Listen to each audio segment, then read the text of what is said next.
পায়েস তো অনেকেই খেয়েছেন। কিন্তু এরকম ইউনিক পায়েস কি কেউ কখনো খেয়েছেন? আজকে একটা ইউনিক রেসিপি আপনাদের সাথে শেয়ার করছি। আমার তো অনেক ভালো লেগেছে আলহামদুলিল্লাহ। আশা করছি আপনাদেরও অনেক বেশি ভালো লাগবে। হ্যালো এভরিওয়ান, আসসালামু আলাইকুম। ভাল্লাকে নিজ ডেইলি ব্লগে আপনাদের সব্বাইকে স্বাগতম। তো চলেন শুরু করে ফেলি। ১ম এ আমি এখানে পানি বয়েলড করতে দিয়েছিলাম। পানিটা যখন বয়েলড হয়ে গিয়েছে আমি এখানে মেজারমেন্ট কাপের ১ কাপ দিয়েছি সাবুদানা। আর সাবুদানাটা কিন্তু আমি ছোটটা নিয়েছি। তো আমি গরম পানির মধ্যে সুন্দর করে পুরোটা দিয়ে দিলাম। আপনারা চাইলে কম বেশি করে নিতে পারেন। আর চাইলে বড় সাবুদানাটা দিয়েও কিন্তু করে নিতে পারেন।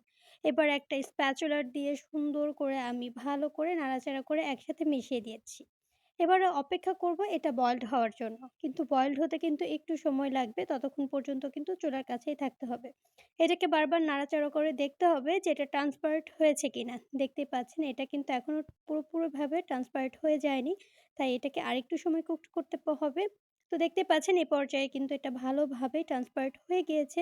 যখন এটা ট্রান্সপারেন্ট হয়ে যাবে তখনই বুঝতে হবে যে এটা বয়েলড করা হয়ে গিয়েছে। আর যখন বয়েলড করা হয়ে যাবে তখনই কিন্তু এটাকে নামিয়ে ঠান্ডা পানি দিয়ে ভালো করে ধুয়ে ছাঁকনি দিয়ে ছেঁকে নিতে হবে। তো এই পর্যায়ে আমি নামিয়ে সুন্দর করে এটাকে পানিতে ছাঁকিয়ে নিয়েছি, ভিজিয়ে নিয়েছি যাতে এটা ওভারকুকড না হয়ে যায়। এবার একটু ঠান্ডা পানি দিয়ে আমি এটাকে কিছুক্ষণ ভিজিয়ে রেখেছিলাম। এবার একটা ছাঁকনিতে এটাকে আমি ছাঁকতে দিয়েছিলাম। আর আলহামদুলিল্লাহ দেখতেই পাচ্ছেন কত সুন্দর হয়েছে। আমার তো এটাকে দেখে একদম মনে হয়েছে ম্যাজিক বল। কারণ এগুলো দেখতে কিন্তু একেবারে ম্যাজিক বলের মতোই লাগছে। তো এটা সাইডে রেখে এখন চলে যাচ্ছি মেইন রান্নায়। ১ম এ আমি একটা হাঁড়ি চুলায় দিয়ে দিয়েছি আর এর মধ্যে দিয়ে দিচ্ছি ৩ থেকে ৪ চামচ পরিমাণে ঘি। আর আজকে এই পায়েসটা আমি ঘি দিয়েই করছি। ঘি দিয়েই করলে কিন্তু অনেক সুন্দর রাজকীয় একটা স্মেল বের হয় আর খেতে কিন্তু অনেক বেশি মজা লাগে। যখন ঘিটা পুরোটা ফ্রাই প্যানে একটু ছড়িয়ে দেওয়া হয়ে যাবে এর মধ্যে দিয়ে দিচ্ছি গাজর গ্রেট করা। আমি একদম গ্রেটারের যে ছোট অংশটা থাকে সেটা দিয়ে গ্রেট করে নিয়েছি। তবে এইভাবে গ্রেট করলে কিন্তু আপনার যেকোনো পায়েস বা হালুয়া খেতে অনেক বেশি মজা লাগে। আর যদি মোটা অংশ দিয়ে করেন তাহলে কিন্তু খুব একটা বেশি মজা লাগবে না। আর এটা দেওয়ার পর আমি এই একটা স্প্যাচুলার দিয়ে এটাকে প্রায় ভালো করে ভেজে নিচ্ছি। প্রায় ৩ থেকে ৪ মিনিটের মতো। আর এটা ভাজার সময় কিন্তু চুলার আঁচটা অবশ্যই হাইতে রাখতে হবে। আর তা না হলে কিন্তু গাজরের পানি ছেড়ে এটার কালারটা নষ্ট হয়ে যেতে পারে। তো আস্তে আস্তেই দেখছেন আমি এটা খুব ভালো করে ভেজে নিচ্ছি। আর কালারটা কিন্তু খুব সুন্দর আছে। আর যখন দেখবেন এরকম করে এটা খুব ভালো করে ভাজা করা হয়ে যাচ্ছে, এই পর্যায়ে দিয়ে দিতে হবে।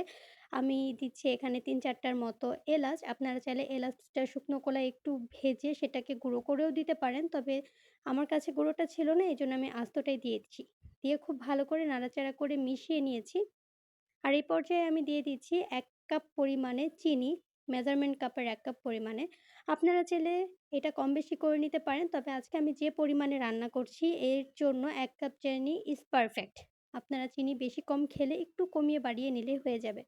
এবার এই চিনিটা দেওয়ার পরেও কিন্তু আমি প্রায় ৪ থেকে ৫ মিনিট এটাকে একটু রান্না করে নিব। আস্তে আস্তে করে কিন্তু এটা থেকে বেশ পানি বের হবে। চুলার আঁচটা কিন্তু এ পর্যায়ে হাইতেই থাকবে। তো দেখতেই পাচ্ছেন এর ভেতর থেকে ঠিক কতটা পানি বের হয়েছে আর চিনিটাও কিন্তু অলমোস্ট গলে গিয়েছে। এবারে আমি এর মধ্যে অ্যাড করছি সামান্য পরিমাণে লবণ। লবণ এই ধরেন ১ চিমটি পরিমাণে। আমার কাছে মনে হয় মিষ্টি যেকোনো খাবারে যদি একটু লবণ দেওয়া যায় তাহলে সেই মিষ্টি ডেজার্টের স্বাদ আরও বেশি বেড়ে যায়।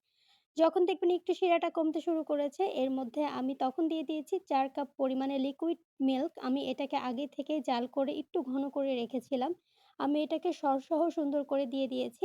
আর এর মধ্যে আমি দিয়ে দিচ্ছি যে আমি সাবুদানাটা বয়েলড করে রেখেছিলাম, সেই সাবুদানাটা আমি এটার মধ্যে দিয়ে দিলাম। এবার সমস্ত কিছু একসাথে ভালো করে স্প্যাচুলার দিয়ে নাড়াচাড়া করে খুব ভালো করে এটাকে মিশিয়ে দিতে হবে। দেখতেই পাচ্ছেন আস্তে আস্তে করে কিন্তু এটার লুকস অলরেডি চেঞ্জ হওয়া শুরু হয়ে গিয়েছে। তো এই পর্যায়ে বলে রাখছি আমার এই ছোট্ট ভিডিওগুলো আপনাদের কাছে কেমন লাগে প্লিজ কমেন্টে জানাবেন। ভালো লাগলে ছোট্ট করে একটা লাইক করতে পারেন, কমেন্ট করতে পারেন। আর যদি আরেকটু ভালো লাগে শেয়ার করতে পারেন ফ্রেন্ড, ফ্যামিলি বিভিন্ন গার্লস গ্রুপগুলোতে। আর যদি আরেকটু ভালো লাগে তাহলে প্লিজ আমার এই চ্যানেলটা সাবস্ক্রাইব করতে পারেন। আমার চ্যানেলটা সাবস্ক্রাইব করে আমার ফ্যামিলির একজন মেম্বার হওয়ার জন্য আপনাদের অনুরোধ জানাচ্ছি। বলতে দেখতে পাচ্ছেন কতটা এটা টেনে নিয়েছে। এটা আরেকটু কুকড হবে আর যত কুকড হবে এটা কিন্তু তত খেতে বেশি মজা হবে। আর যখন এই পর্যায়ে চলে আসবে দেন এর মধ্যে আমি দিয়ে দিচ্ছি ১ কাপ পরিমাণে গুঁড়ো দুধ। আর গুঁড়ো দুধটা দিলে এইটার টেস্টটা যে কত ভালো হয় অসাধারণ। তবে খেয়াল রাখতে হবে গুঁড়ো দুধ দিয়ে কিন্তু সাথে নাড়াচাড়া করে মিশিয়ে নিতে হবে। আর তা নাহলে কিন্তু এই গুঁড়ো দুধটা দলা পেকে যেতে পারে।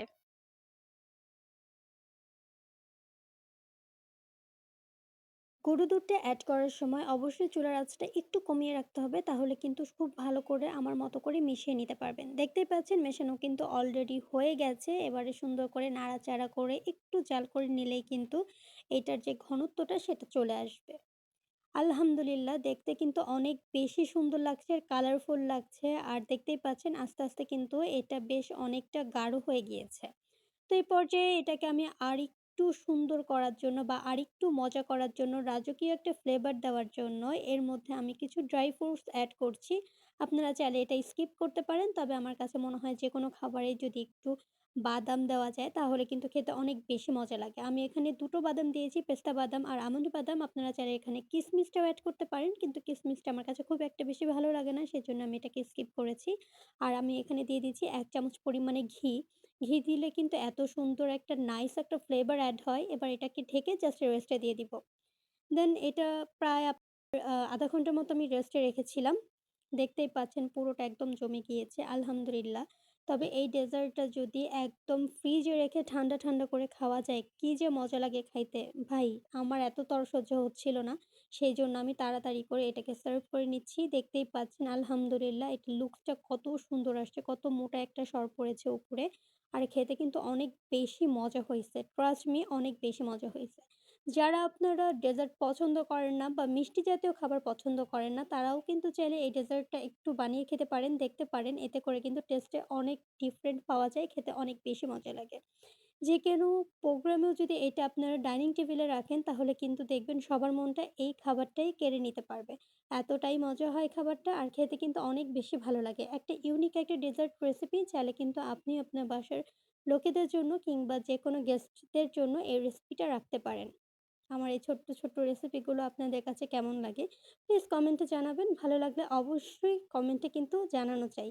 আর এটাকে যেন আরেকটু বেশি কালারফুল লাগে দেখতে, সেজন্য আমি উপর দিয়ে আরো কিছু বাদাম দিয়ে দিয়েছি, ড্রাই ফ্রুটস দিয়ে দিয়েছি। আপনারা চাইলে কিন্তু এটাকে স্কিপ করতে পারেন। তবে আমার কাছে দেখতে অনেক রাজকীয় মনে হয়। আর যেকোনো খাবার যদি দেখতে সুন্দর হয়, তাহলে খেতেও কিন্তু অনেক বেশি মজা হয়। তাই না?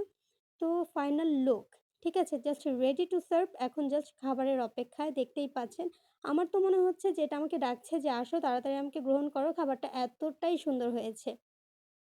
আর যেটা বলছিলাম আমার এই ছোট্ট ভিডিওগুলো আপনাদের কাছে কেমন লাগে প্লিজ কমেন্টে জানাতে পারেন। ভালো লাগলে ছোট্ট করে একটা লাইক করতে পারেন, কমেন্ট করতে পারেন। আর যদি আরেকটু ভালো লাগে তাহলে শেয়ার করতে পারেন বিভিন্ন গার্লস গ্রুপগুলোতে। আর যদি আরেকটু ভালো লাগে তাহলে প্লিজ আমার এই চ্যানেলটা সাবস্ক্রাইব করে আমাকে সাপোর্ট করবেন।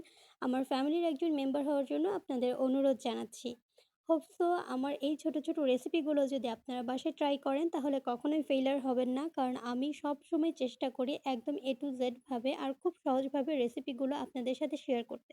তো চলেন একটু আপনাদের সাথে খেয়ে দেখাই কেমন হয়েছে। মাশাআল্লাহ, দেখতেই পাচ্ছেন আলহামদুলিল্লাহ দেখতে কিন্তু অনেক বেশি সুন্দর হয়েছে। আর এটা যখন ঠান্ডা হবে মানে ফ্রিজে রেখে যখন আমি এটা ঠান্ডা করে খাবো এটা কিন্তু আরো বেশি জমে যাবে আর তখন আরো বেশি মজা লাগবে খাইতে।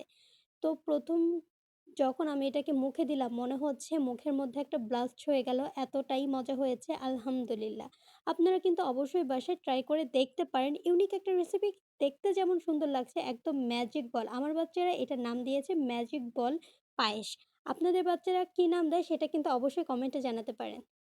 তো আজ এখানেই বিদায় নিচ্ছি। দেখা হবে পরবর্তী কোনো ভিডিওতে। সে পর্যন্ত সবাই ভালো থাকবেন, সুস্থ থাকবেন। আর ভাল লাগলে ডেইলি ভ্লগের সাথেই থাকবেন। আল্লাহ হাফেজ।